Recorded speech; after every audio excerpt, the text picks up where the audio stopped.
Nation against nation, brother against.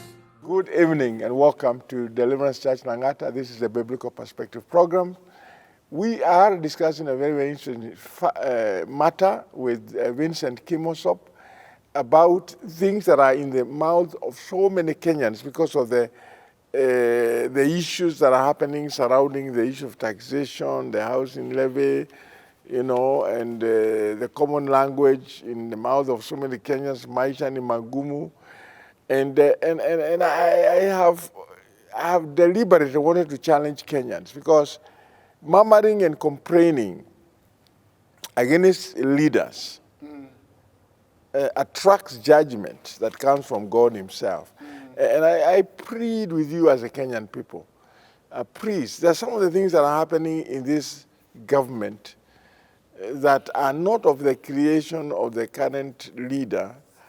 And it doesn't matter whether you are in the government side or the opposition side. Let's not play dirty politics by weaponizing Kenyans to tell them that the reason they are suffering is because President Dr. William Ruto is the one in power. And I can say without fear of contradiction, it doesn't matter who else would have been there. The challenges they are of global nature. There are some things that have happened in the global community that he has nothing to do with. Like now the war between, when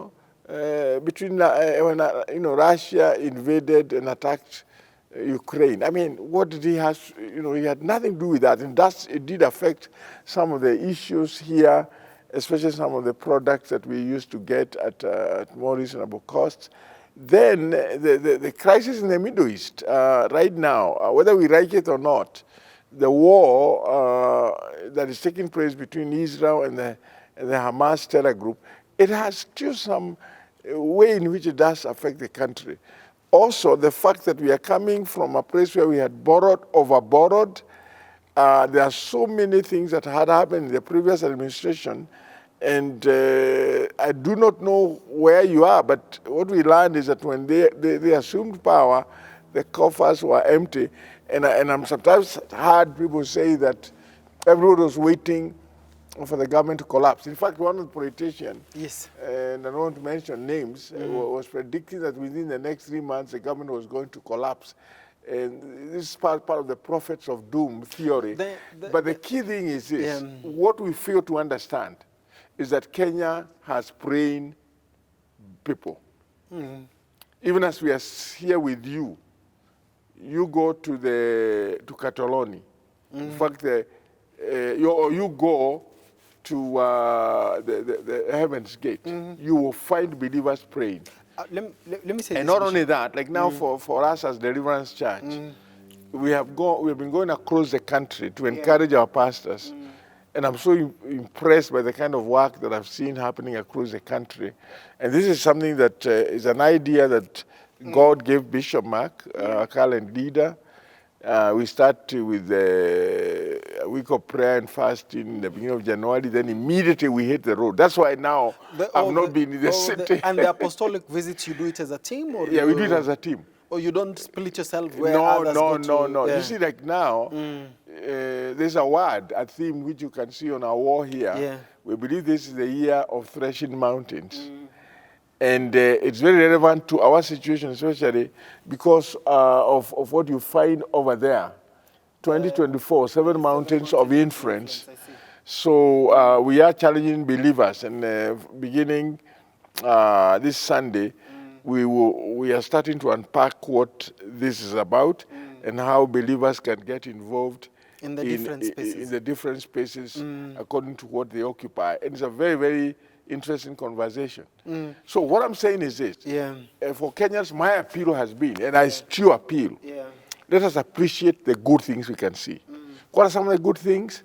God has blessed the country with food. And that is something to thank God for.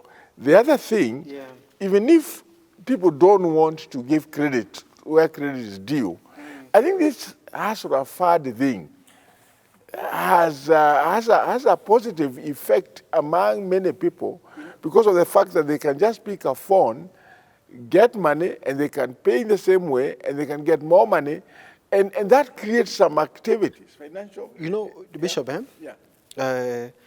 Because, unto him who much is given, much is expected. You know, Bishop, what are the much that God has given us? Yeah. Number one, God has given us, we are Christians. He has given us an opportunity to be partakers of his nature. Yes. Based on 2 Peter chapter number 1, from verses 1 all the way to 5. He has given us that privilege that we can be partakers of his nature. Yes.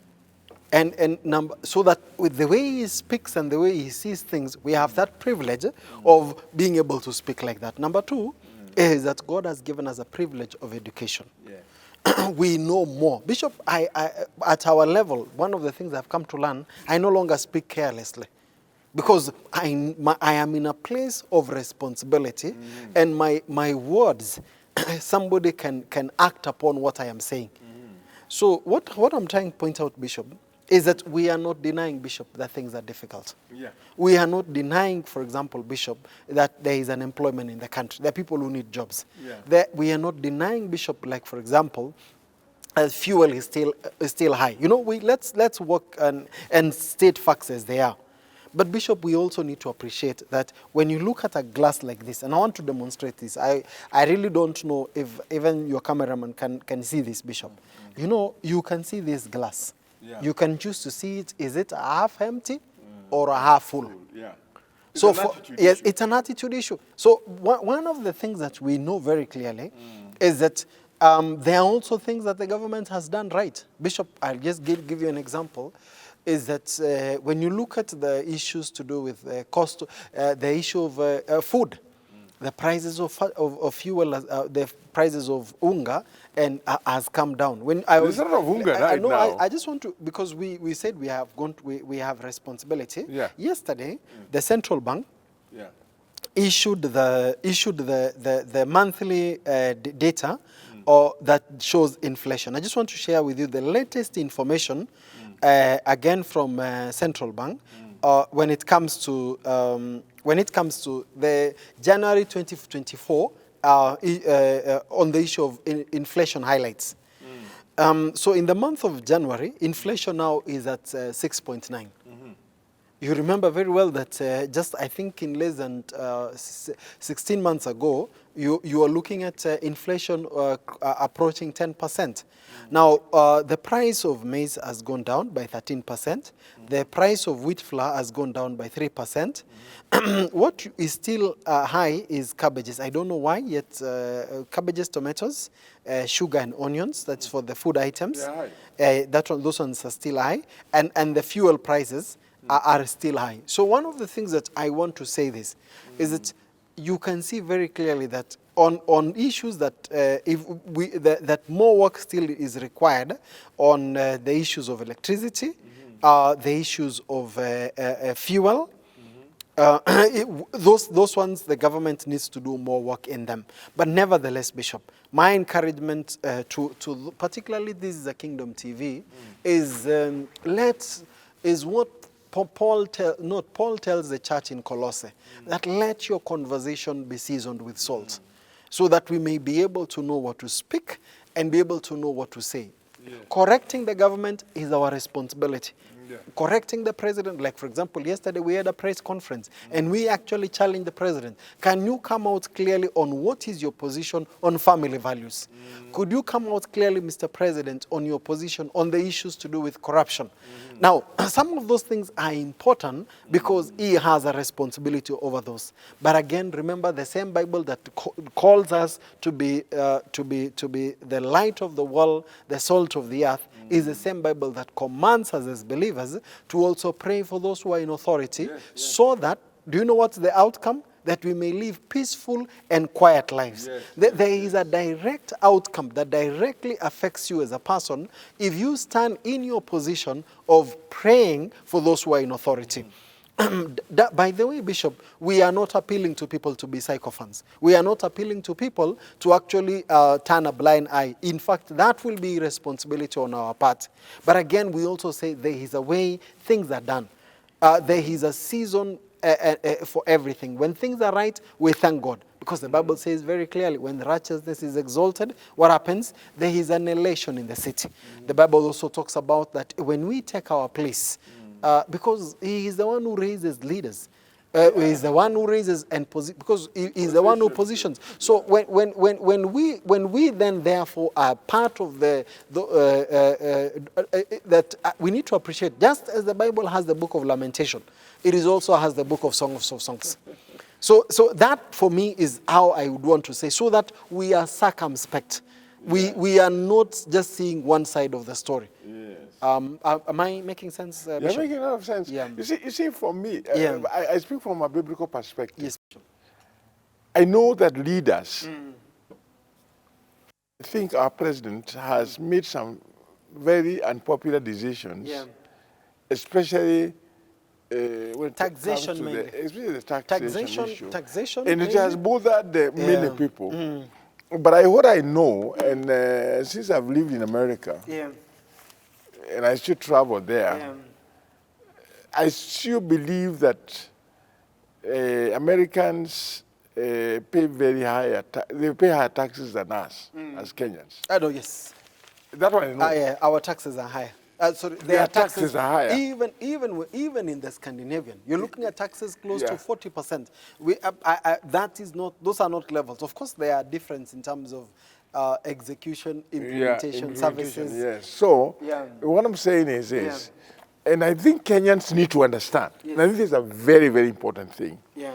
that there's no country that can progress depending on external or even domestic borrowing, especially when the borrowing is not clearly matched with the productivity of the country to where the servicing of those debts are done responsibly. And that the only money the government can use right to free and without fear is tax money. And in the tax justice space, Yeah. one of the things that we say in the tax justice space Yeah. is that you see the much needed development resources. The best place where that money can come from is when it is domestically, where you have our own. It's like you when you're in your farm, Bishop. If you produce maize or produce wheat or you produce tea, the money that comes from your farm, you have a lot of authority to direct that money to where you want. Unlike, for example, if money is, I can give you money and I tell you this money, but I just want you to do what? To be buying meat for it. But you know, you can eat a lot of meat to even becoming unhealthy in the process. Yeah. But you have money nonetheless. So that's how I see Bishop.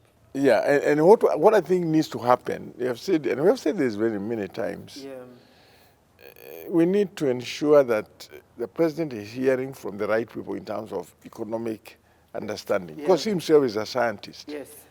You know, his doctorate is completely on scientific issues, botany, like you say. Yeah. His doctorate has nothing to do with the economic factors. That's why he needs some good economists who can, and if he has them, the other thing I think, if I were to talk to him, and I do respect him, he just doesn't need, he needs a well-instituted group, like what our former President Kibaki had, David Kibaki. He had an economic council. And the gentleman who you and I know very well, because he was part of the Global Spheres, and he's a pastor, Leonard Kimani, was involved in that economic. He was at the Secretariat, the National Social and Economic Council. I'll tell you this, Bishop. The organs and the elements are there. In my view, Bishop, if I was to have a one-on-one direct conversation with the president, this is only one thing I'll tell him. That in leadership, we use different tools at different times. At the moment, the leadership tool that is required is not the one of authority and projecting strength. This is the time whereby more communication needs to go to the hope. For example, on the issue of housing, let me just give an example. I would pitch it differently. Instead of, there is so much focus, Bishop, on the 1.5% from government and from the private sector, from the employers. Yes. You see, if that thing is flipped, Bishop, from, by the way, why are we building houses in the first place?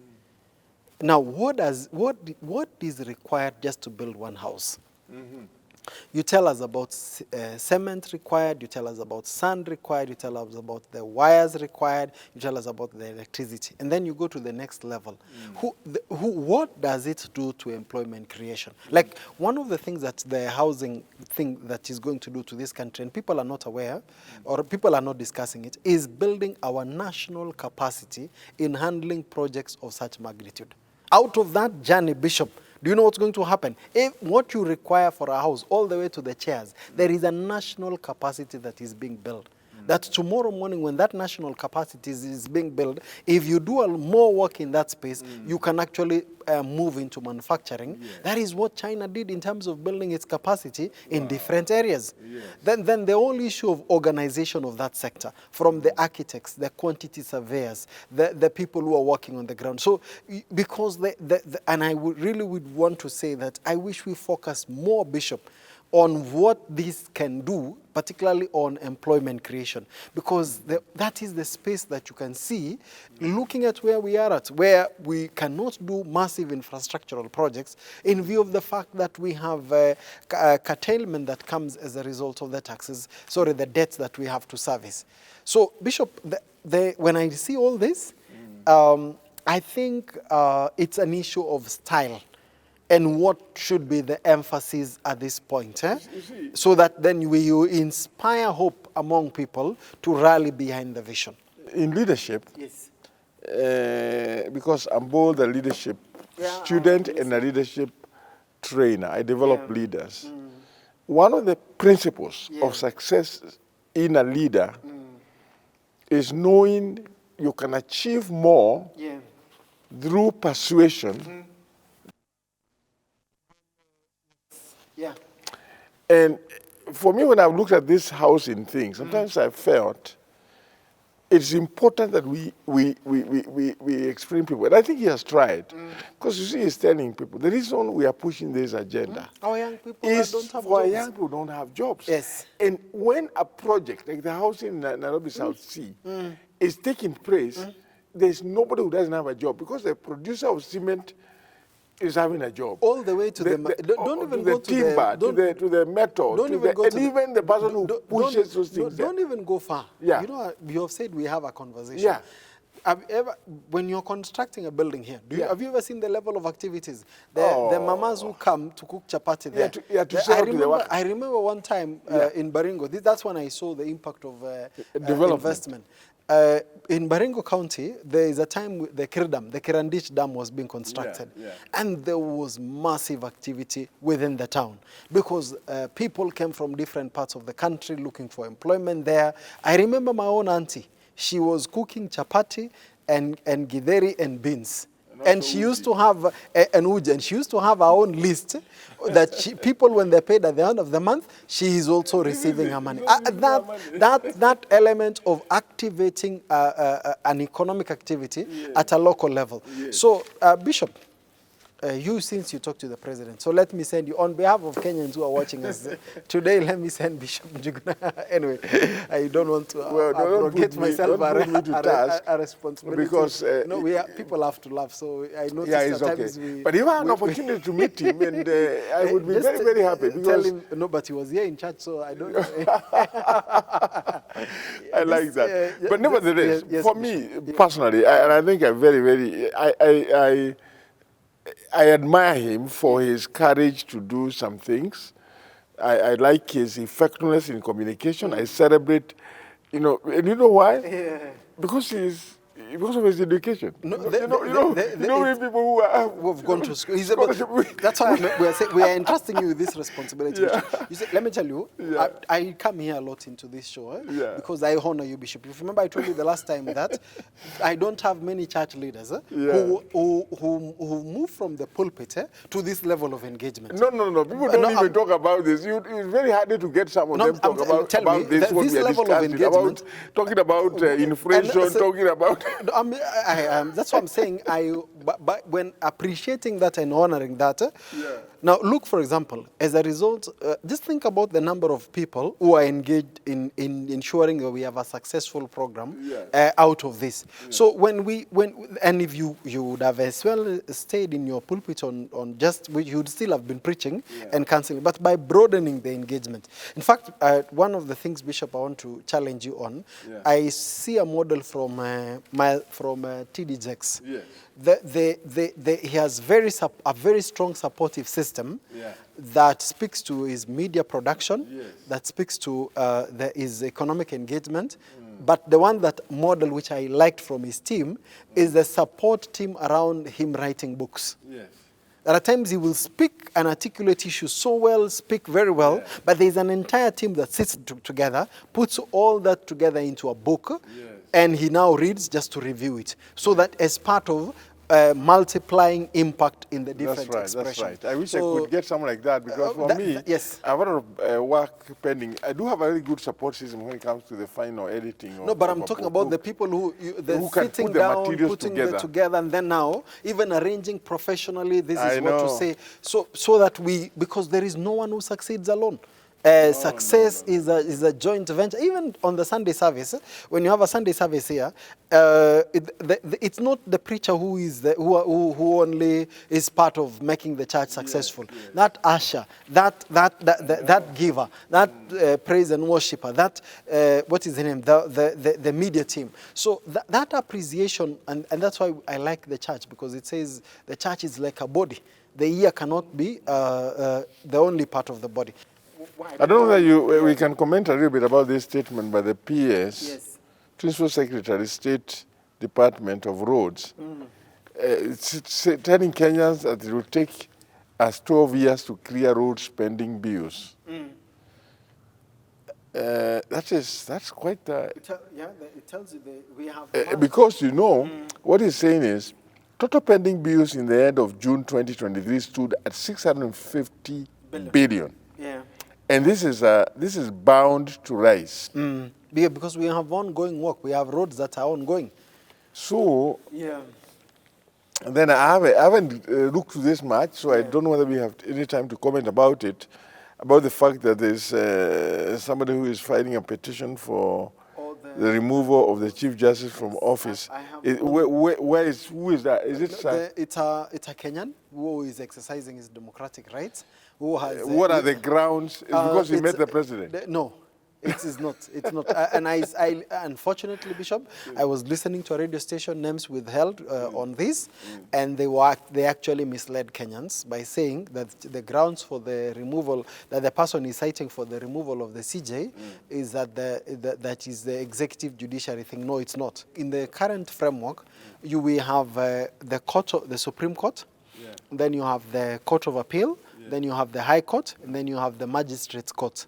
Then after that, you also have tribunals.